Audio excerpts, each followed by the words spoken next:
Released by the Israelis as part of the exchange deal, the 4 Hezbollah prisoners came home to their families after 2 years of separation.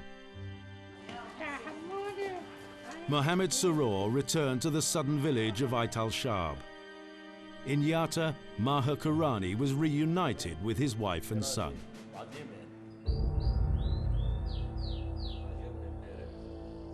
And Samir Kuntar was also back in Lebanon, among family and friends for the first time in 29 years. Kuntar had been one of the most controversial prisoners in Israel. His release demonstrated the price Israel was ready to pay to recover its soldiers. It was a high cost for most Israelis, given what they regarded as the despicable crime that Kuntar had committed in northern Israel back in 1979. Abu Nidal al-Ashkar, today the Deputy Secretary General of the Palestine Liberation Front, was one of the planners of the attack. I was the supervisor of the Al-Ruwad camp, which we also called the Special Operations Unit. Samir was one of those chosen for a special marine operation. We wanted to say to the Zionist enemy that even if you close down the roads, we will find a way to reach you and fight you. These were the 4 young men behind the operation, led by 16-year-old Samir Kuntar, seen here on the left. There were 2 goals, a military goal and a political one. The political objective was more of a strategic response to the signing of the Camp David Treaty in 1979. We wanted to undermine the agreement by carrying out a number of attacks, not just one. The military and tactical objective was to detain hostages and bring them back to Lebanon to exchange them for Palestinian prisoners. Under the cover of darkness, they set off from the shores of Tyre in South Lebanon in an inflatable boat. Escaping Israeli radars, they landed on the beach of Naharia in northern Israel. They hid the boat behind rocks and moved off. The plan was to reach the beach of Palestine, Naharia, place a barricade on the road and attack a Zionist car, in response to an attack on Palestinian leader Jihad Hamwi's car in 1978. But no cars passed, so we tried provoking the residents of a villa to make them call the police or the army. And indeed, a police car came by and we attacked it, killing the policeman, Eliyahu Shahar, and seriously wounding another. He is paralyzed to this day. After the attack on the police, the 4 gunmen quickly moved to this building on a corner of Jabotinsky Street, close to the beach. We entered the building and started throwing grenades and firing bullets in all directions. We then found a man with a child next to him. He insisted that the girl should come with him. That delayed our operation by 10 minutes. In the end, when we saw that he was using his daughter to delay us, we decided to drag him with us, whichever way we could. Kuntar and his team took the father, Danny Haran, and his 4-year-old daughter as hostages. They moved them to the beach, planning to take them back to Lebanon. But armed policemen were quick to the scene. Gal Rosenbaum was one of the Special Forces agents on patrol that night. We didn't see the terrorists. We saw the inflatable boat, but we didn't see the hostages. I don't remember if we were given orders or not, but I definitely remember Samir Kuntar hitting the girl on her head with his AK-47.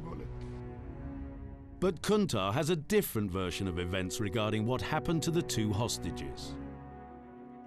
We tried to force them onto the boat, but we couldn't because of the intensity of the firing. We started firing back and left them behind us. We didn't realize what was happening and we were getting injured. According to witnesses, Kuntar shot and killed Danny Haran and then beat his daughter to death. But Kuntar claims the hostages were killed in the firefight between the gunman and the Israeli police. During the investigation, they tried everything to make me claim responsibility for this incident. Even though on the first day, a report published in Ma'arif newspaper on the 23rd of April 1979 stated, "It seems that the man and his daughter were killed by our army during an exchange of fire with the terrorists." That was in the report. Later, they changed the story and fabricated a sordid one, which they began promoting. Kuntar's denial means nothing to Baruch Keren, Danny Haran's brother.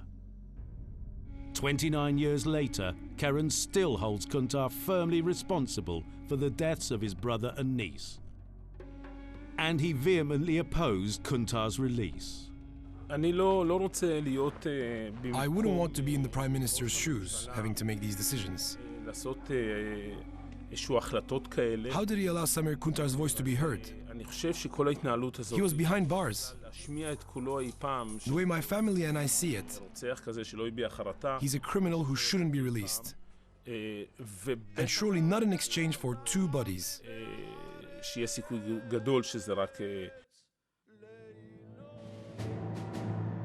Captured following the attack, Kuntar was given multiple life sentences totaling 542 years in prison. But in recent years, he had reason to hope for freedom. When an earlier exchange deal between Israel and Hezbollah took place in 2004, Kuntar's name was on the negotiating table. But the Israelis were unwilling to free him at that time, choosing to swap other prisoners instead. In 2004, Mustafa Dirani and Abdul Karim Obeid, who were considered Israel's key bargaining cards, were released. Prime Minister Sharon needed to show the public that they didn't lose all their winning cards. Sharon declared, "We have Samir Kuntar." The Israelis kept Kuntar because they were holding out for a higher prize.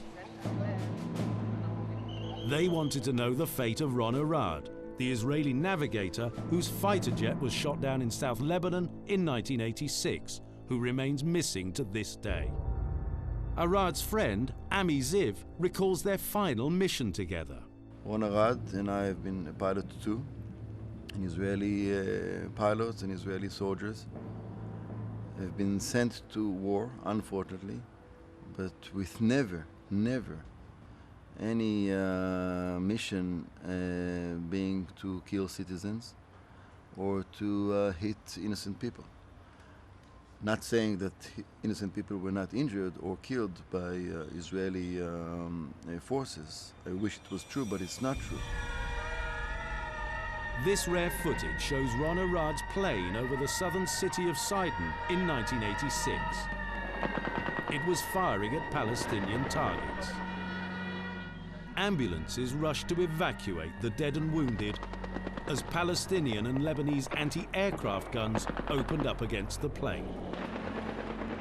Suddenly, a ball of fire appeared in the sky and Arad's plane disappeared behind the hills. The two crewmen bailed out by parachute. The other pilot was rescued, but Arad, here on the right, landed in the hands of the local militia, Amal.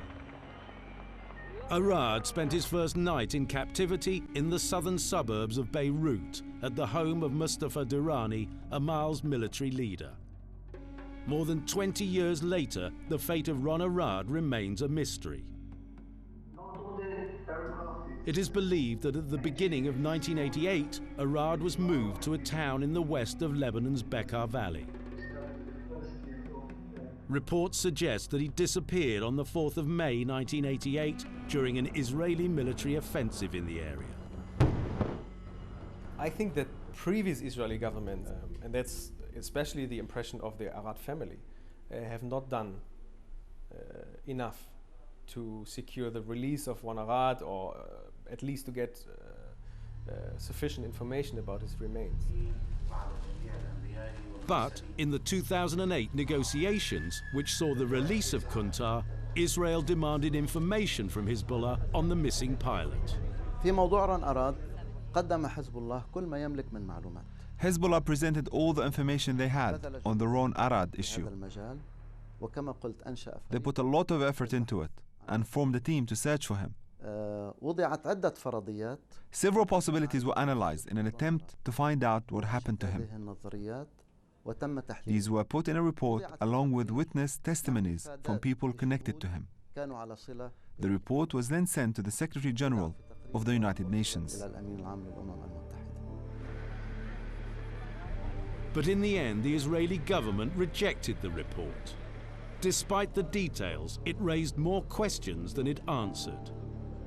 Amir Rappaport of the Israeli newspaper Marev reviewed the content of Hezbollah's findings. The report said that on the night between the 3rd and 4th of May 1988, Ron Arad disappeared.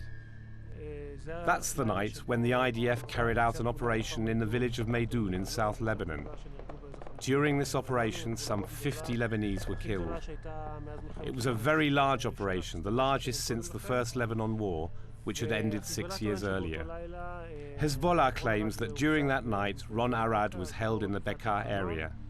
It gives different possible scenarios.